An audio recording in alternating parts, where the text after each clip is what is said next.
بسم اللہ الرحمن الرحیم۔ السلام علیکم معزز خواتین و حضرات، بہت سے لوگ حضرت آدم علیہ السلام اور حضرت اماں حوا کے متعلق سوال کرتے ہیں کہ حضرت آدم اور حضرت اماں حوا علیہ السلام سے پہلے دنیا میں کیا تھا اور یہ دنیا کیسے وجود میں آئی۔ لہٰذا آج کی اس ویڈیو میں آپ کو بتائیں گے کہ حضرت آدم علیہ السلام سے بھی پہلے اس دنیا میں کون سے پیغمبر آئے تھے، یعنی حضرت آدم اور اماں حوا علیہ السلام سے پہلے دنیا میں کیا تھا اور یہ دنیا کیسے وجود میں آئی، اور حضرت آدم علیہ السلام جنت سے زمین پر کہاں اترے تھے، اور ہاں جب حضرت آدم زمین پر اترے تو حضرت آدم کا پہلا کھانا اور لباس کیا تھا، یہ سب آپ کو بتائیں گے۔ بلکہ ویڈیو میں آپ یہ بھی جانیں گے کہ آدم علیہ السلام کی تخلیق مٹی سے کیوں ہوئی اور مٹی کہاں سے لائی گئی تھی، اور حضرت آدم علیہ السلام نے دنیا میں زندگی کیسے گزاری، حضرت آدم جنت سے کیا لے کر آئے تھے، اور اسی ویڈیو کے آخر میں آپ کو یہ بھی بتائیں گے کہ حضرت آدم علیہ السلام کی وفات کب اور کیسے ہوئی۔ ناظرین، سب سے پہلے یہ جان لیجئے کہ مذہبی کتب اور مختلف ماہرین اور سائنسدانوں نے تھیوریز دی ہیں جن کے مطابق زمین پر آدم کو اتارنے سے پہلے یہاں شیطان کو پھینکا گیا، یعنی حضرت آدم علیہ السلام کی تخلیق کے بعد حضرت آدم کو جنت میں بھیجا گیا اور فرشتوں کو انہیں سجدہ کرنے کا حکم دیا گیا، جس پر شیطان نے انکار کر دیا۔ اس وجہ سے ابلیس کو جنت سے نکال کر زمین پر پھینک دیا گیا،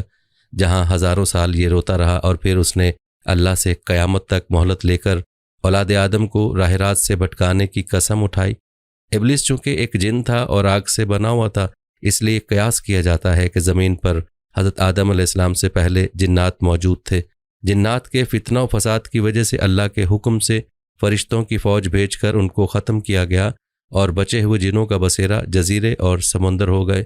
سائنسدانوں کا کہنا ہے کہ آدم علیہ السلام سے پہلے زمین پر ڈائناسور آباد تھے۔ انسانوں کی آبادی کے بعد ان کی نسلیں ختم ہونے لگیں۔ کچھ ماہرین کے مطابق آدم علیہ السلام سے پہلے اس زمین پر انسانوں جیسی مخلوقات موجود تھیں، جن کی کچھ باقیات اور ڈھانچے ملے ہیں، جس پر یہ خیال کیا جاتا ہے کہ آدم علیہ السلام سے پہلے بھی زمین پر انسان موجود تھے جو باقی امتوں کی طرح ختم ہو گئے یا کر دیے گئے۔ کچھ لوگوں کے مطابق زمین خلائی مخلوقات کا مرکز تھا۔ سورہ ہود کی آیت نمبر 27 میں بیان کیا گیا ہے، وہی ہے جس نے زمین اور آسمان کو 6 دن میں پیدا کیا، اور اس وقت اس کا عرش پانی پر تھا۔ اس آیت کے مطابق حضرت آدم علیہ السلام سے پہلے زمین پر صرف پانی موجود تھا، کسی بھی مخلوق کی طرف اشارہ نہیں کیا گیا۔ اس سے متعلق حضور صلی اللہ علیہ وآلہ وسلم سے لوگوں نے سوال کیا کہ آسمانوں اور زمین کے پیدا کرنے سے پہلے کیا تھا، تو آپ صلی اللہ علیہ وآلہ وسلم نے ارشاد فرمایا کہ اللہ کے سوا کچھ بھی نہ تھا، نہ اس کے اوپر ہوا تھی نہ اس کے نیچے ہوا تھی، مطلب یہ کہ کچھ نہ تھا۔ پھر اس نے پانی پر اپنا عرش پیدا کیا، گویا یہ تھی مخلوقات کی ابتدا۔ بخاری شریف میں بیان ہے کہ ایک بار آپ صلی اللہ علیہ وآلہ وسلم کے پاس یمن سے ایک وفد آیا اور کہا کہ ہمیں آپ سے علم لینا ہے، آپ ہمیں بتائیں کہ زمین پر آدم علیہ السلام سے پہلے کیا تھا۔ آپ صلی اللہ علیہ وآلہ وسلم نے فرمایا، کچھ نہیں، صرف اللہ تھا، اور عرش پانی پر تھا، اور لوح محفوظ میں قلم سے سب لکھ کر محفوظ کر دیا گیا تھا۔ آپ صلی اللہ علیہ وآلہ وسلم فرما رہے تھے کہ بلا شبہ اللہ نے سب سے پہلے قلم کو پیدا کیا، پھر اللہ نے اس کو حکم دیا کہ لکھ،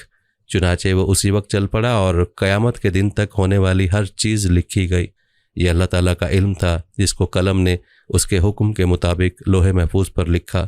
حضرت سیدنا عبداللہ بن عمرو بن العاص رضی اللہ تعالیٰ عنہ روایت کرتے ہیں کہ میں نے سنا اللہ کے رسول صلی اللہ علیہ وآلہ وسلم فرما رہے تھے